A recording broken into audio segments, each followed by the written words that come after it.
Hey guys, it's Matt. I'm going to review the movie The Nines, but I want to make sure I put a disclaimer out. I don't want what to happen with Bliss, my review of Bliss, to happen this time. I never said, guys, Bliss was any good. I just said it's riddled with potential truth drops, little hints on how things work or might not work. Of course, alongside truth will always be deception, but I never told anybody it was good. I had people like, that was a waste of 2 hours. Well, yeah, it was bizarre. It was all over the place.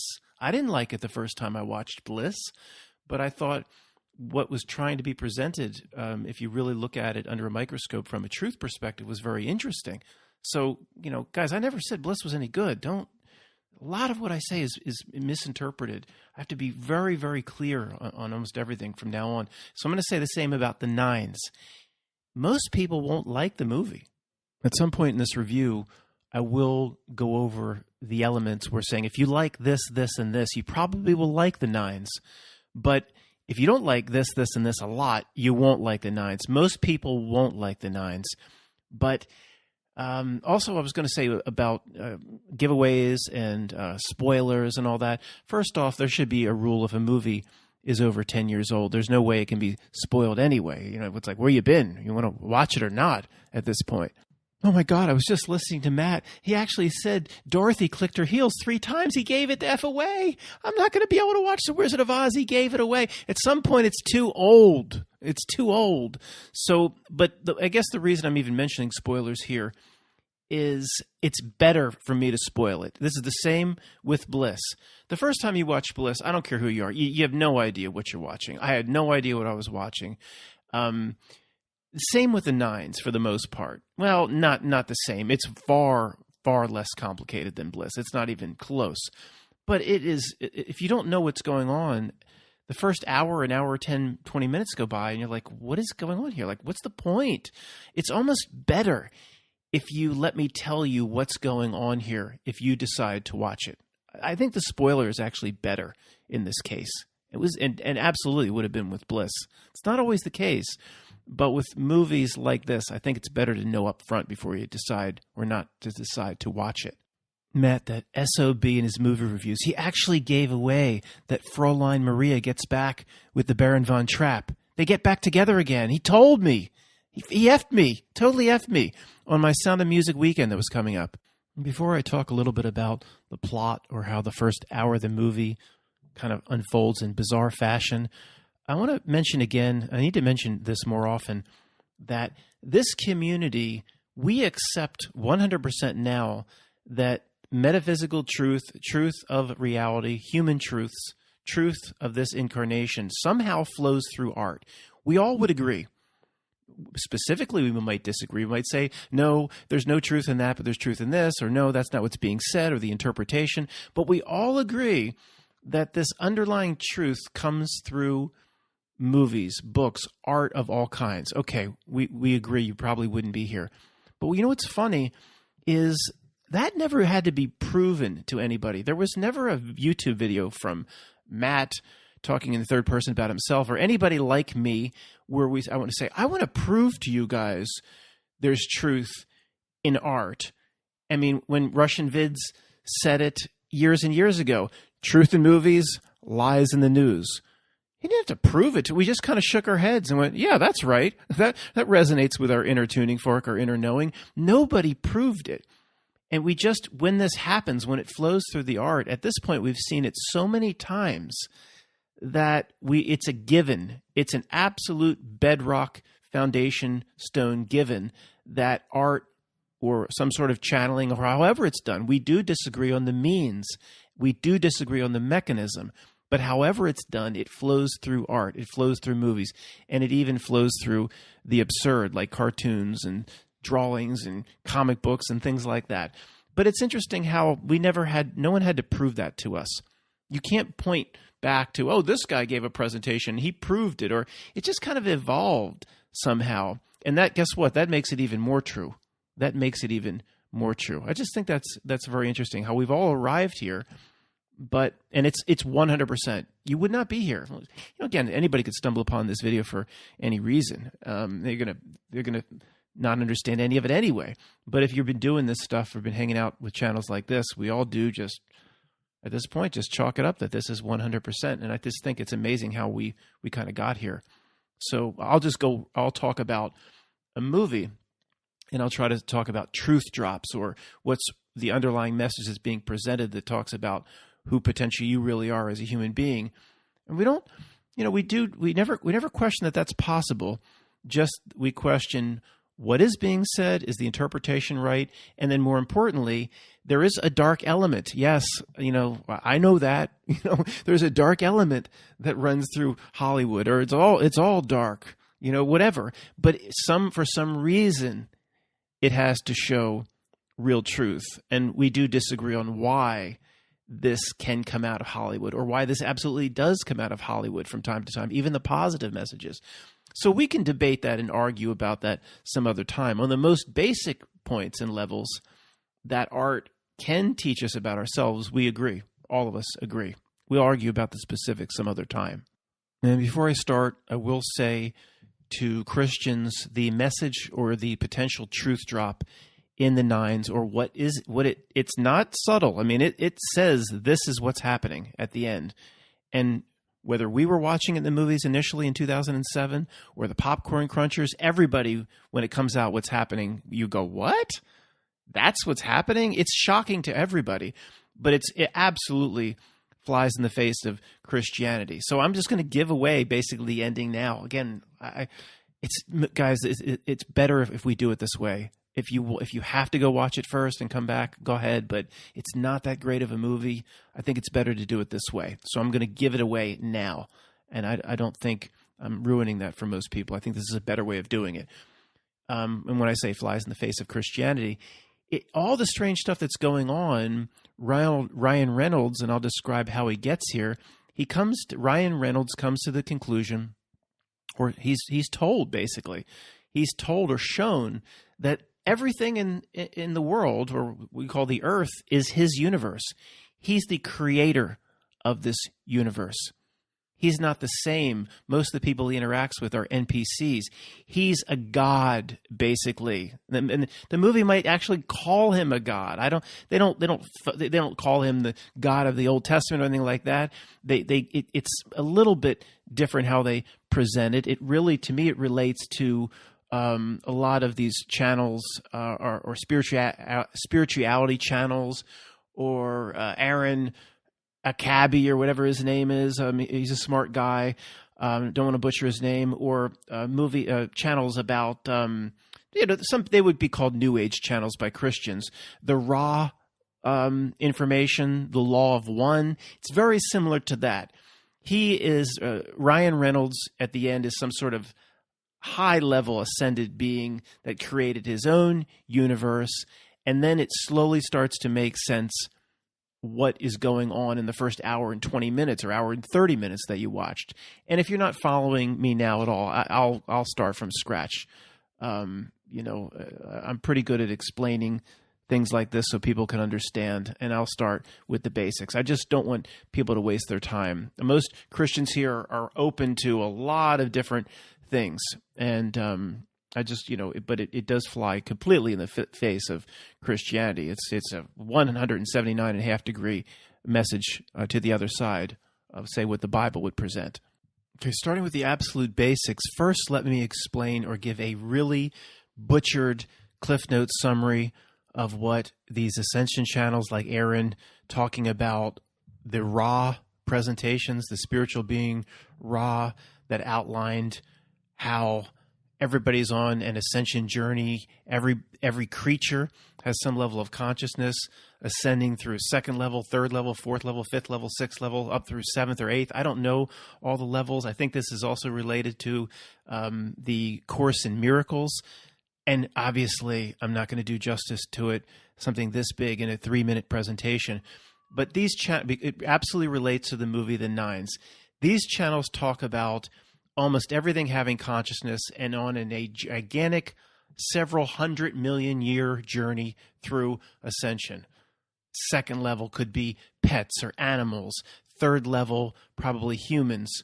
fourth level, fifth level. These channels or these types of spiritual teachers, but again, many call New Age, would say that Jesus Christ is real, but not who the Bible says Jesus Christ is, was more of an ascended master at the sixth level or the seventh level, or someone that channeled someone at that level.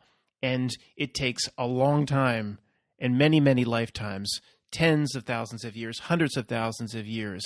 A human being taking a pet into the home helps the pet eventually over thousands of years get to the third level. It takes a long time. I'm only mentioning it now. This relates to the Ra book, The Law of One.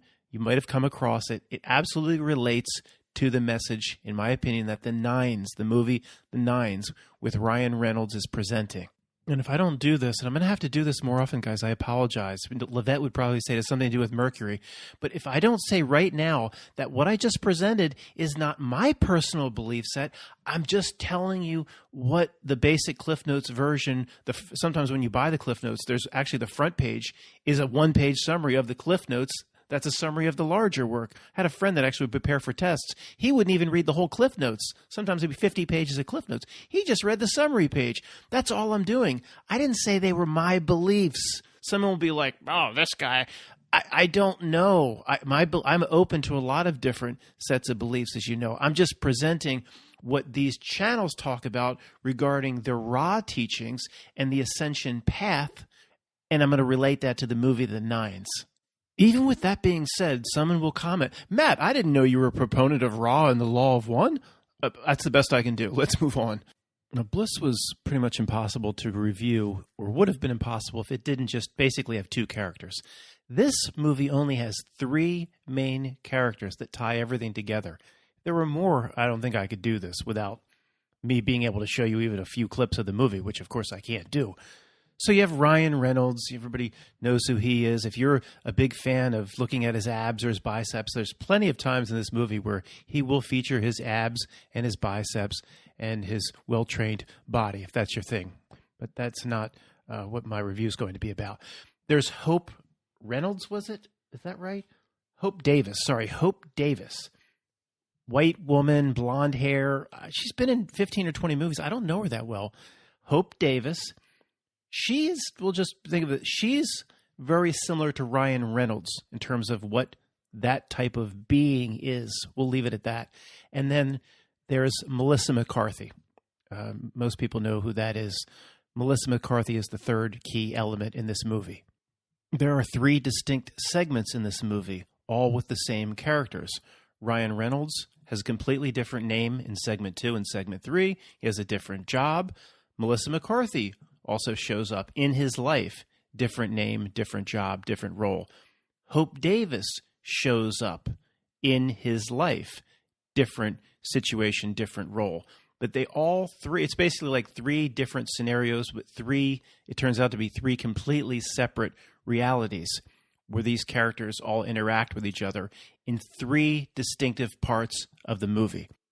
So the movie starts with Ryan Reynolds being portrayed as a pretty popular actor, pretty much as popular as he is now, doing hit TV shows. But he's having a lot of personal problems. It appears he just broke up with his girlfriend. He burns all of her clothing. And then we find out later he had burnt his own house down. He's drinking a bottle of whiskey as he's driving, flips the car. He's just like a Robert Downey Jr., just becomes a mess.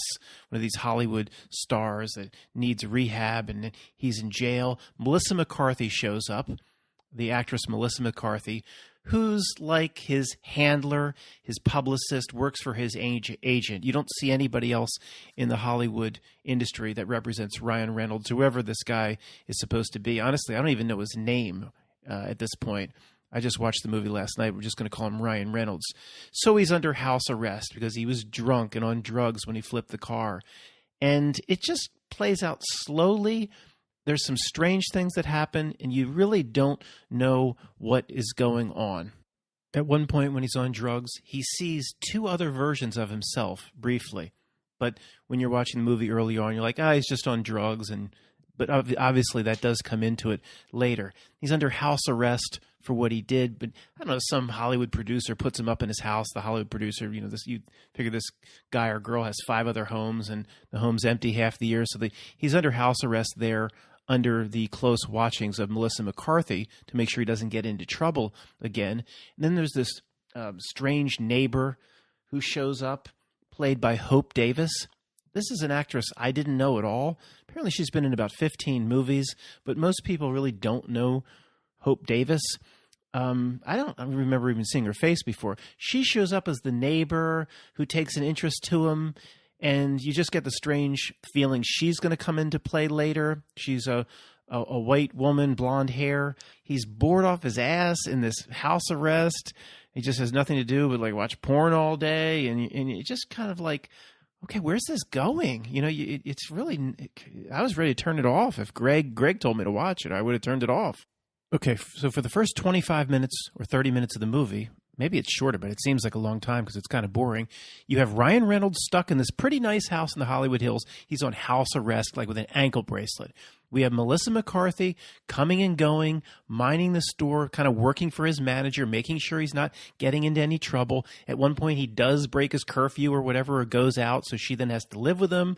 And then we have this strange neighbor, this Hope Davis, leaning over the gate, saying strange things to him, strange interactions with the three of them. That's all we have. And I bet a couple 100,000 people turned it off after minute 25. It definitely gets better, but it's pretty hard to get through the first 25 or 30 minutes.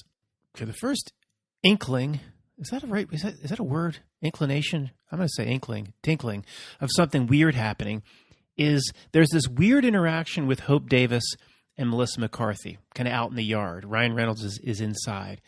And Melissa McCarthy's like, I know who you are. The strange neighbor peering in, I know who you are. And basically she says something like, I know the level of being or what type of entity you are. And you understand that later. You don't understand what's going on when you're first watching it. So Melissa McCarthy has an understanding of the nature of reality. And she knows what kind of entity Hope Davis is. So Hope Davis is trying to get to Ryan Reynolds and kind of open his eyes up to something. And Melissa McCarthy is trying to protect Ryan Reynolds from Hope Davis coming in and opening his eyes up to something. We'll leave it at that. Okay, if anybody's screaming at me going, how can you not be mentioning the nines and seeing the number 9 over and over again, Matt, when that's what the trailer is all about? Trust me, I'm not leaving it out by mistake or because I'm making a mistake. It doesn't even come up until 20 or 25 minutes into the movie. So here's where it comes up for the first time. You think the whole movie's about this. He's on house arrest. Melissa McCarthy's just helping him kill time. They're playing backgammon. She has to go off and take a call. So he's just rolling the dice. 9. Rolls the dice. 9, 5, and 4. Rolls the dice. 9, 6, and 3. 9. He keeps rolling it over and over again. There's one point where he's looking at the newspaper, the classified ads. It's just 9s everywhere. So he's like, something is going on here with these 9s. It doesn't come up until now. And there is an interaction earlier, our first drop of the 9, where Hope Davis, the creepy neighbor, leaning across over the gate, saying, I hope you're not taking advantage of Melissa McCarthy just to get your rocks off. She's not a 9. She's not good enough for you. Melissa McCarthy's a little chubby, and you imagine this Ryan Reynolds is a prima donna actor, and he'll only date supermodels. So when Hope Davis says Melissa McCarthy's not a 9, at that point in the movie, you think, of course, she's just talking about looks, when this classification of 9, it is a classification of what the entity is, what the being is, what the level of ascension is. So the end of the segment 1 plays out like this, and it's strange. He starts noticing the 9s. At some point, he confronts Melissa McCarthy about it. Well, how would she know, right? Isn't she just his publicist trying to help out? And then all of a sudden, it just kind of pours out that she does know the nature of this reality. And she's saying, well, everything here is normal, but see, you don't remember who you are. You, Ryan Reynolds, like the God, you don't know the nature of yourself. These 9s, all this strange stuff in the reality, like the 9s, it's the reality itself trying to remind you who you really are or wake you up to who you really are. And we don't really know at this point that, well, if that's the case, see, Ryan Reynolds is creating his entire reality. It's Ryan Reynolds, a portion of him trying to wake up another portion of him. We don't know that at this point.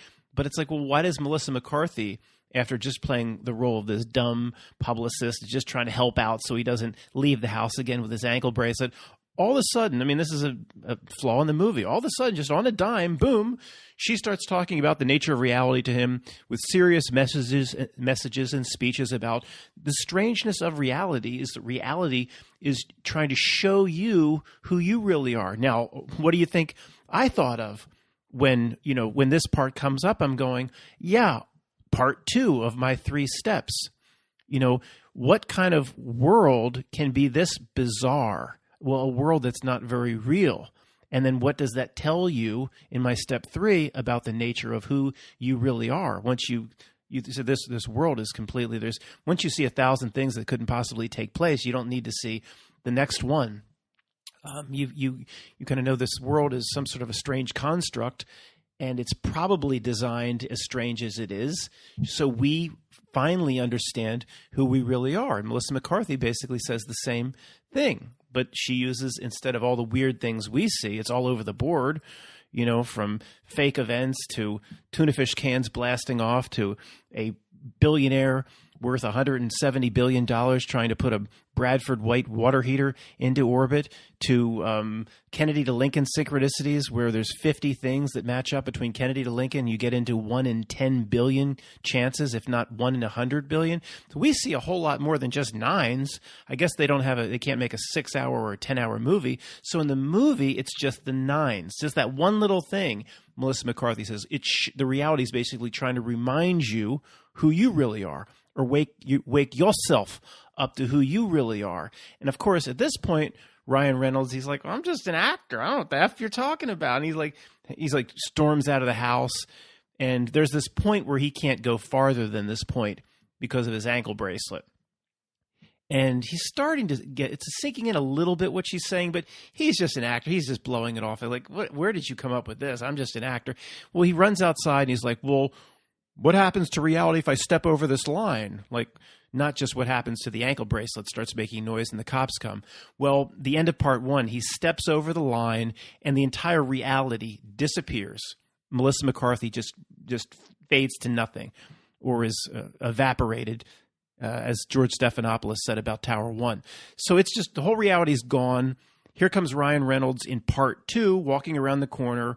Now he has glasses on, so it's a different Ryan Reynolds. You put the glasses on, that's a real distinctive giveaway that you're dealing with a whole different persona here.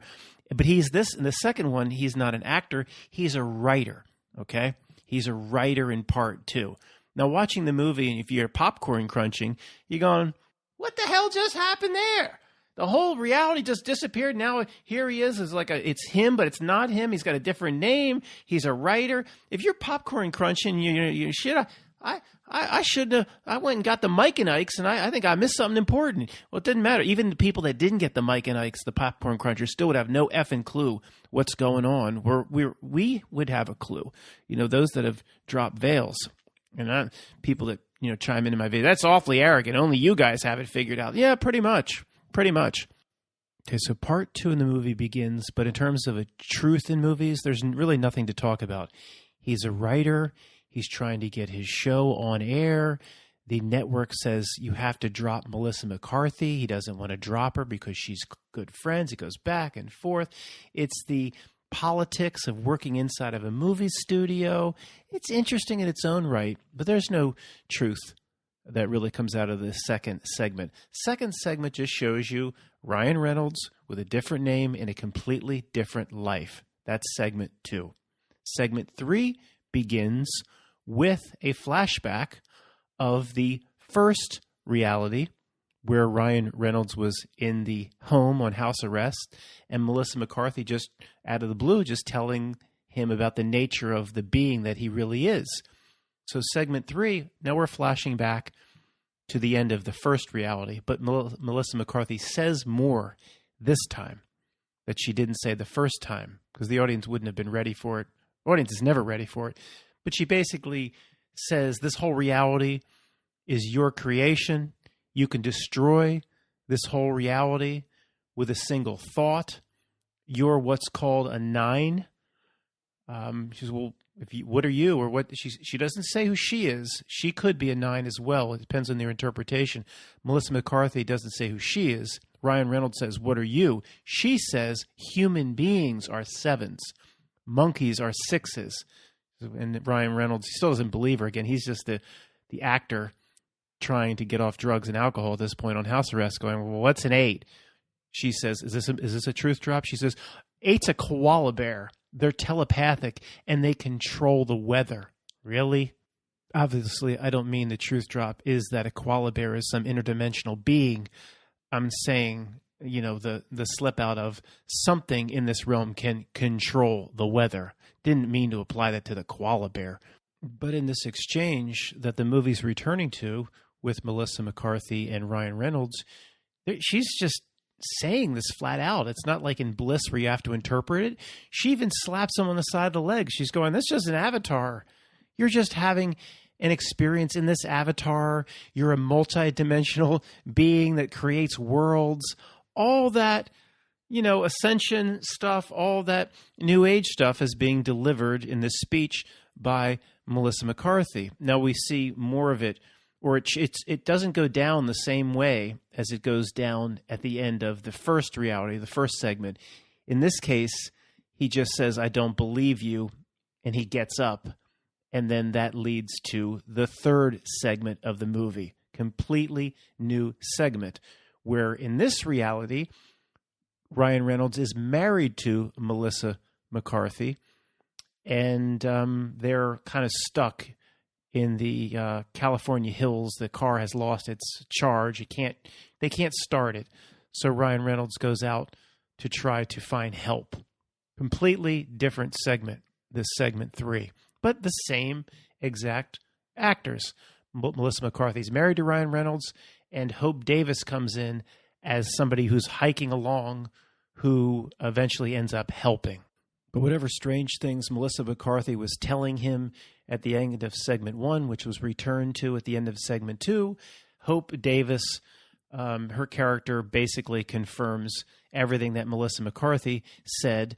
And basically what we get, or the takeaway as the audience, is Hope Davis is the same as Ryan Reynolds. She's also a 9, a high-level, multidimensional beings who can create worlds. She has come in to try to pull him out of his illusion. He's stuck in his illusion. He completely forgets who he is. She even says, you're a crack addict on this reality. You created this reality. You're a crack addict. You've been here 4,000 years. You've played every single role. Of course, you're watching this, you're going, Alan Watts. Come in. We're bored as spiritual beings. We create this reality. We come in, play a variety of different roles. This is what Hope Davis says. She says, do you remember at all the place where you came from? And it does start to come back to him a bit.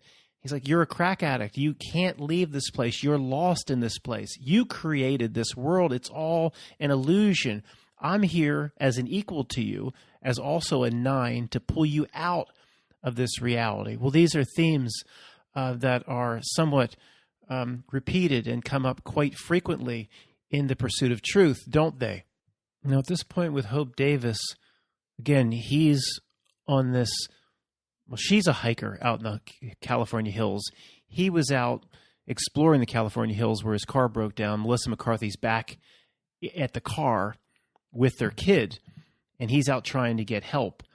And it's very reminiscent of the scene in Total Recall where the doctor comes in and says to Douglas Quaid, I'm not ready to do Quado, sorry. This red pill it's a figment pill. You have to take this red pill, Douglas. You're trapped in an illusion. And then Sharon Stone's there, honey, you're trapped in this illusion. Come back to reality, honey. Well, he ends up, what he does? He ends up shooting, I guess, at least the doctor in Total Recall. But it's very reminiscent of Total Recall. He's trapped in the illusion in Total Recall. And the red pill is like a figment representing his desire to leave that reality. And Hope Davis is pleading with him and eventually starting to get through to him, saying, you're lost in this illusion, and you created it. And eventually he starts to come around, as Douglas Quaid did not come around to Sharon Stone in Total Recall, who was constantly trying to kill him, trying to hook up with that ugly MF-er Michael Ironsides. In this movie, he does start to come around to what Hope Davis is saying. He's saying, yeah, I'm starting to remember who I am, and, we're nines, and yeah, oh boy. So then it flashes back to or flashes over to a last conversation between now he and Melissa McCarthy, but Melissa McCarthy in this third segment of the movie is his wife. But we don't know who Melissa McCarthy is throughout this movie.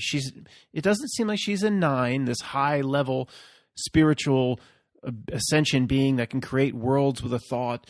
But she's not just a regular human either, because she knows exactly what's going on. She knows the nature of reality, the inner workings of this reality. And remember when he asks, "What are you? What are you?" She doesn't say what she is. She says, "Human beings are sevens." Okay, there's no truth put out in this movie that there are NPCs, that there are complete. The people that they show walking on the street, at one segment, they have the number above their heads. He has a 9 above his head, a big, powerful 9. Everybody has a little 7. There's no NPCs. There's no ones or zeros. It implies that it goes along with these raw teachings in the Law of One, that everything that you could remotely say is alive or with a consciousness, from the smallest insect. The smallest insect could be 500 million years behind you, but it's all an advancement and an ascension advancement. Again, this isn't my stuff. I'm just interpreting what they say related to the movie. People are like, I didn't know you thought that, Matt. No, it's not me. Okay, it's not me. But when the people are walking around on the street, they're all sevens. There's no NPCs or complete portals, at least the way the movie presents it. And that is similar to the way this raw teachings, the Law of One, presented. I haven't spent hundreds of hours over there looking through that stuff, but I see the parallels between that and this movie.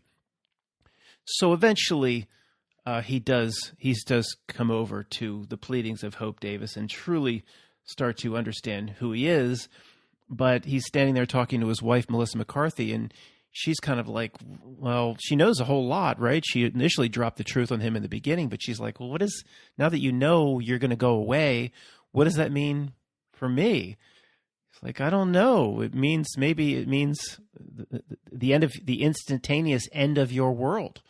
Now get this, there's this point where Ryan Reynolds thinks it's inevitable. This reality, my reality that he created, has got to come to an end. I've got to go back to where Hope Davis says I came from. It's time, after being lost here for 4,000 years. And they have a connection, Melissa McCarthy, that is inevitable. And what will happen to this reality? What will happen to me, Melissa McCarthy? He doesn't know. So they're having this tender moment. He says, I love you. You were my favorite. And very touching, of course. And it's inevitable. This reality must end. Now, to end the reality, to end the world, to bring the entire universe to a close, is Ryan Reynolds doing, because he created the universe in the first place. How he does it is he snaps a string bracelet off of his wrist. It's like a kid's bracelet, the consistency of a shoelace. Now, what a coincidence, right? It's the same color green that we've been looking at. It's emerald green. It's extremely close to the emerald green, but it's not exact. Maybe it's hard to do that with a piece of string, where usually it's this glowing thing where it's presented in a movie, the emerald green. But it's very, very similar. And do I think that's a coincidence? No. I just think this emerald green color, related to some of the stuff we analyze, comes up over and over again. So he snaps this shoelace bracelet off, like a kid's bracelet. It's emerald green. The whole reality comes to an end. And Melissa McCarthy just melts down to nothing, or I don't know what happens. Maybe she evaporates again, like George Stephanopoulos would describe it. And boom, the reality is now gone. But this reminds us of the very first scene in the movie, or as the credits are rolling.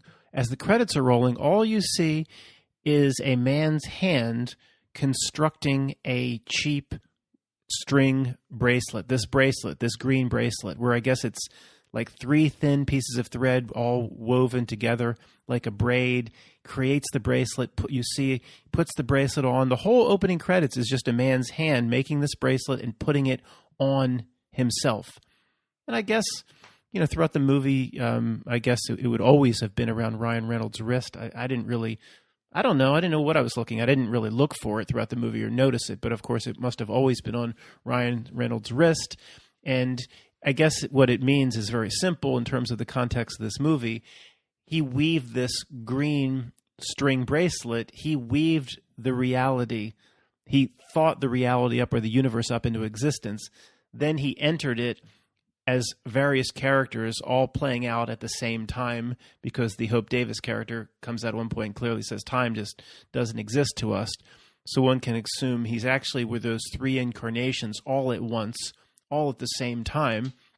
And if somebody's saying, well, could they run into each other? Well, probably not, because they're probably completely different universes. For example, the Sims game, if you could play that same Sims character, if you have 3 computers all next to each other, somebody's playing the same Sim character. Those Sim characters, even though they're the same, Ryan Reynolds, they couldn't run into each other because they're on separate computers, if that makes sense. It's not multiplayer World of Warcraft. Anyway, it doesn't really matter.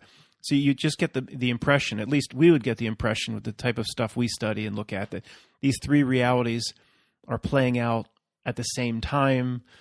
I think of what, Tony tells me about you as a part of your higher self, one of many, many, many parts of your higher self, all playing out at the same time in something he calls a simultaneous incarnation. Maybe there's a little bit of a hint to that. And again, someone might say, well, Matt, it's only 3, right? Well, the movie can't be 50 hours long. I mean, there's a whole backstory they had to present, so they could only get in 3. But I guess the assumption is when you watch the movie, it could have been an infinite number he was playing out. An infinite number of Ryan Reynolds in different scenarios, all doing different things. Reminds me of the scene in the movie Her with Joaquin Phoenix, where he thinks he's having an exclusive relationship with his operating system, and he says to the sweet voice on the other side of the phone, or his operating system, that he's fallen in love with in the movie Her. I think the voice is who plays Pam in The Office. He says, "Are you speaking to anyone else right now?" And she's like, "Yeah, my other boyfriends." "You have other boyfriends?" Well, how many of them are you speaking to now? 600 and some. She has 600 and other boyfriends she's speaking to at the same exact time she's speaking to him. Well, of course, a supercomputer could accomplish this, but it almost reminds me of what Tony talks about in terms of the simultaneous incarnations of higher self. That is his belief of what you are. And I used to describe that as just, we're just a little tiny pinky of higher self. And he's saying, no, you're a whole lot more important than that. You have to realize certain things and then convince your higher self of certain things. You're critical, not just a little pinky to take a little taste test here and there. You have a job to do and to convince your higher self that you can kind of walk out of this game at any time. Same with Ryan Reynolds.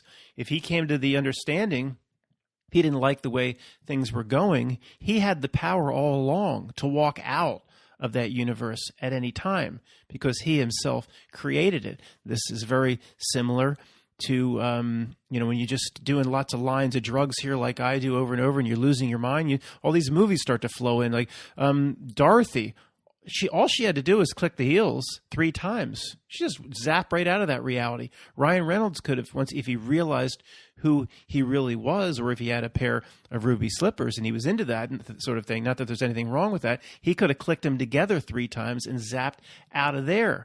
Dorothy didn't have to do all that stuff, and the wizard with his manipulation. You got to get the broom of the witch, and you got to do this. And the wizard, at the end, as a kid, you watch the movie 10 times. You think this wizard, he's such a nice person.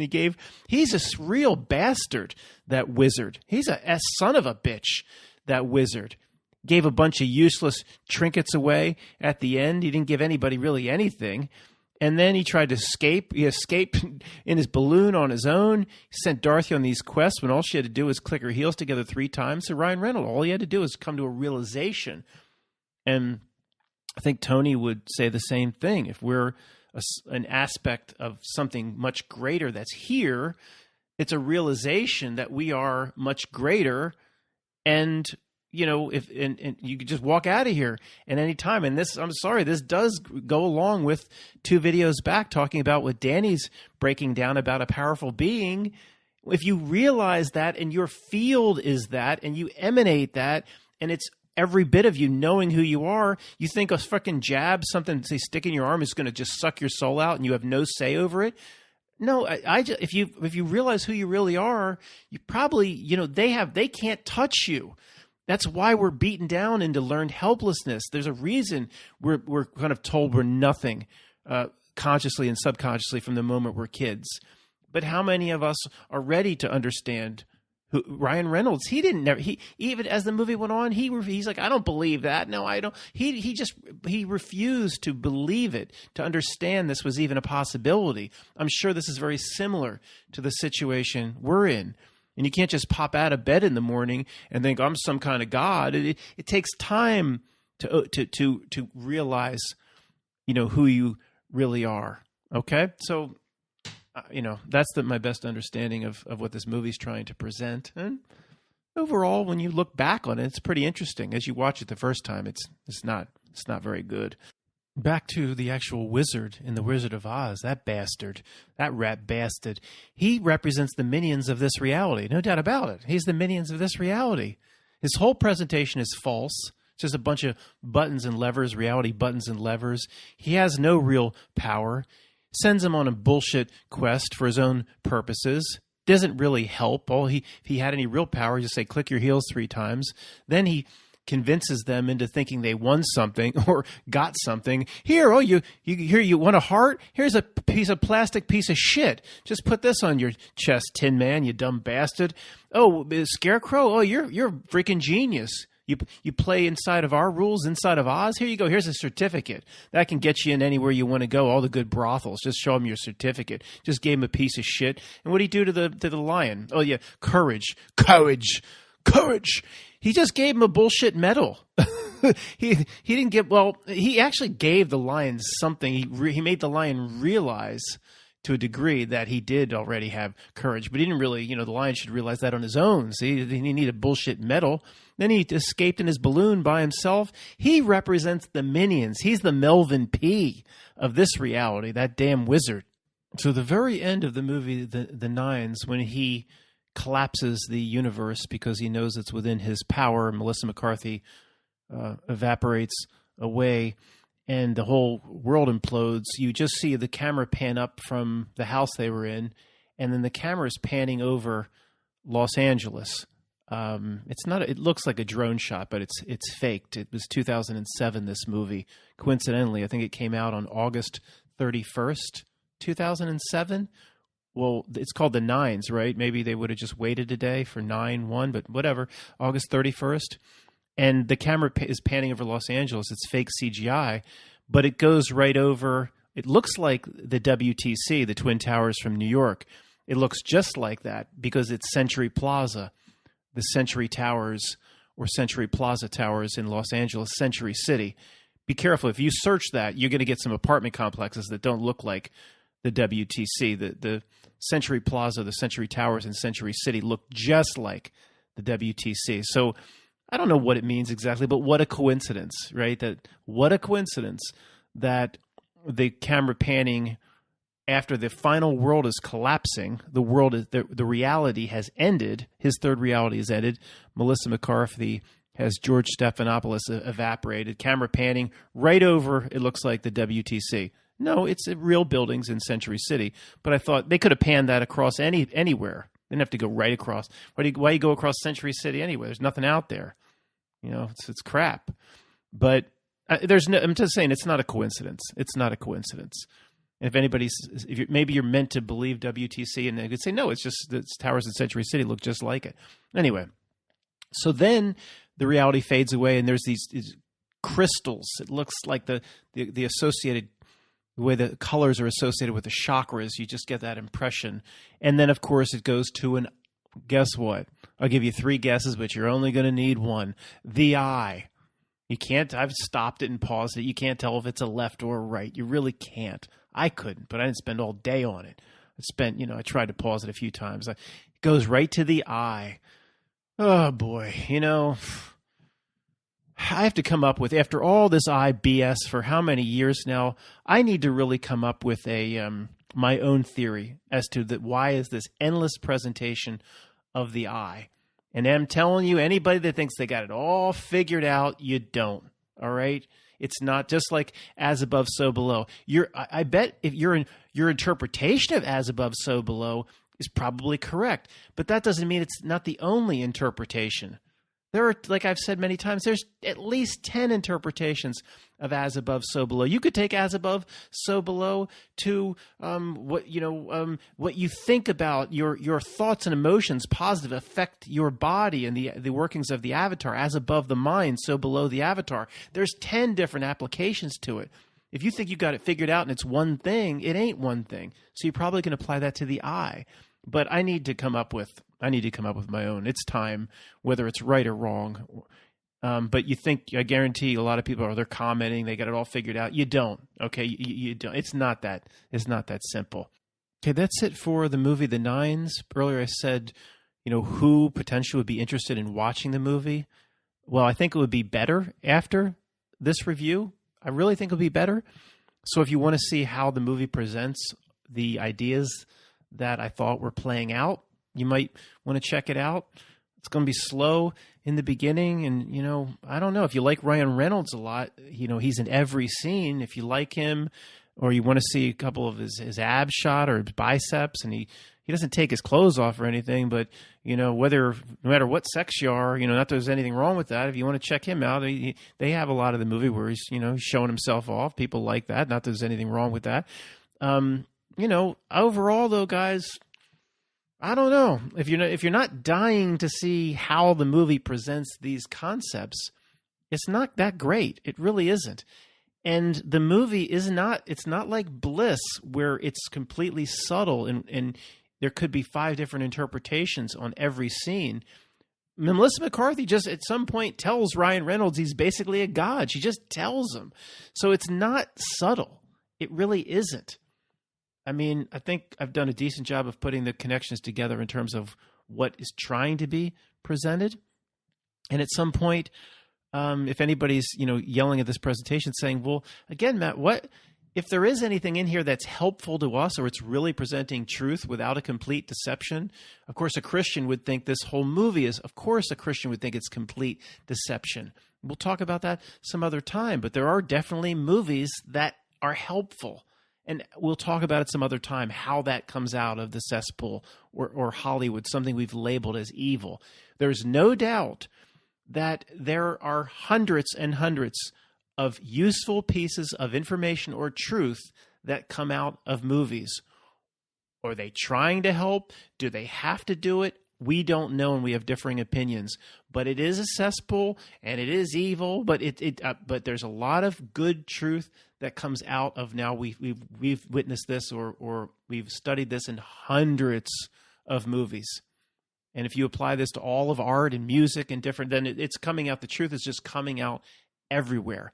At least for those people like us that have the frequency or the radio dial tuned to it. The guy bitching at the counter girl at the movie theaters, assuming there's even one that's still even open or they exist anymore, and bitching that the Mike and Ikes are stale, he ain't going to get it. We are on a frequency where we're starting to get this truth in movies and media as it comes out, and in some cases the person that wrote the song or wrote the movie or wrote the article, in some cases they're not even, in some cases, in most cases, they're not even aware of the message that's being presented. But that's not the case with the Nines. The message is just, it's not coming out subtly, it's blatant. So how this got out of Hollywood, what exactly is the deception, what's the truth? I'll leave it to you, but there's truth here, okay? This movie is not 100% a deception. It is not. That's my personal opinion. That's my personal feeling. I've been studying this stuff a long time. Thanks for listening.